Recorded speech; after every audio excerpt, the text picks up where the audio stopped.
அனைத்து வருவாய் மாவட்டங்களிலும் தமிழக வெற்றி கழகம் தேர்தல் நேரத்தில் கொடுக்கப்பட்ட வாக்குறுதியை விவசாயிகள் நிறைவேற்ற வேண்டும் என்ற அடிப்படையில் விவசாயிகள் வாங்கிய கூட்டுறவு வங்கியில் பயிர்க்கடன் முழுவதும் தள்ளுபடி செய்ய வேண்டும் என்ற நிலையும் தமிழக வெற்றி கழக அரசு கர்நாடக அரசு மேகதாது அணை கட்ட முயற்சிப்பதை முழுமையாக தடுத்து நிறுத்த ஆக்கப்பூர்வமான பணிகள் ஈடுபட வேண்டும் என்று வலியுறுத்தி இந்த ஆர்ப்பாட்டத்தை நடத்தியிருக்கிறார்.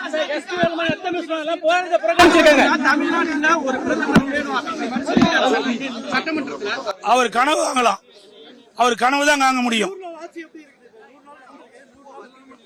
100 நாள் ஆட்சியில மக்களுக்காக எந்த ஒரு புதிய திட்டமும் இல்ல. எல்லாம் ரீல் விட்டுக்கிட்டு ஆட்சி தான் பாக்குறோம்.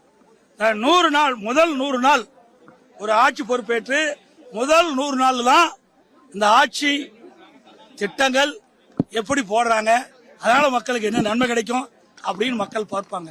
ஆனா இந்த 100 நாட்கள்ல இவர்கள் ஆட்சி பொறுப்பேற்றிலிருந்து விவசாயிகள் போராட்டம், அரசு ஊழியர்கள் போராட்டம், செவிலியர்கள் போராட்டம், மருத்துவர்கள் போராட்டம் அப்படின்னு போராட்டத்தை தான் பார்த்துக்கிட்டு இருக்குமா ஒழிய இந்த ஆட்சியில மக்களுக்கான திட்டங்கள் எதுவுமே பார்க்க முடியல. இதுதான் இந்த ஆட்சியுடைய நிலை. அது மட்டும் இல்ல, இன்னைக்கு பட்ஜெட்லயும் சரி, வேளாண் பட்ஜெட்டிலும் சரி, ஏற்கனவே இருக்கின்ற திட்டங்களுக்கு பெயரை மாற்றி வெற்றி வெற்றி என்று பெயர் சுட்டினாங்க பாரு. இதுதான் இந்த ஆட்சியுடைய சாதனையா நான் 100 நாள பார்க்க முடியும். அதாவது திருமணத்துல சீப்பு ஒழிச்சு வச்சுட்டா திருமணம் தடைப்பட்டு போயிருமா?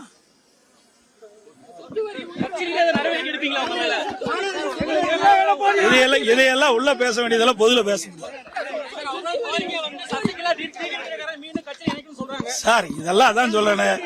இது இன்றைக்கு கூட்டம் வேற, அதை பத்தி கேளு. இதுதான் ஆரம்பம். இன்னும் பாருங்க எவ்வளவு வரி உயர்த்த போறாங்க. இந்த அரசாங்கம் அமைத்த பிறகு சொத்து வரி உயர்த்திட்டாங்க. நீ எந்தெந்த வரியெல்லாம் உயர்த்துவாங்கன்னு பொறுத்திருந்து பாருங்க.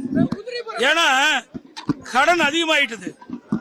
இந்த பட்ஜெட்ல இதுக்கு முழுமையான விளக்கம் இந்த அரசாங்கத்தில் அளிக்க முடியல.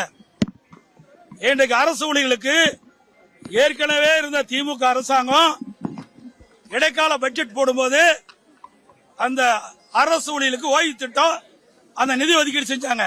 இந்த அரசாங்கத்தில் இவருடைய புதிய அரசாங்கம் வெற்றி கழக தமிழக வெற்றி கழக அரசாங்கத்தில் அந்த நிதிநிலை அறிக்கையில திருத்தப்பட்ட நிதிநிலை அறிக்கையில இந்த அரசு ஊழியர்களுக்கு ஓய்வூதிய நிதி ஒதுக்கப்படல. இது மாதிரி பல பிரச்சனை. இந்த அரசாங்கம் இப்போ ஆட்சி பொறுப்பேற்று 3 மாசத்துல 20,000 கோடி கடன் வாங்கியிருக்கிறாங்க. 17,000 கோடி வருவாய் செலவு. அப்படின்னா இந்த அரசாங்கம் எப்படி செயல்படுறது நீங்களே எண்ணி பார்த்து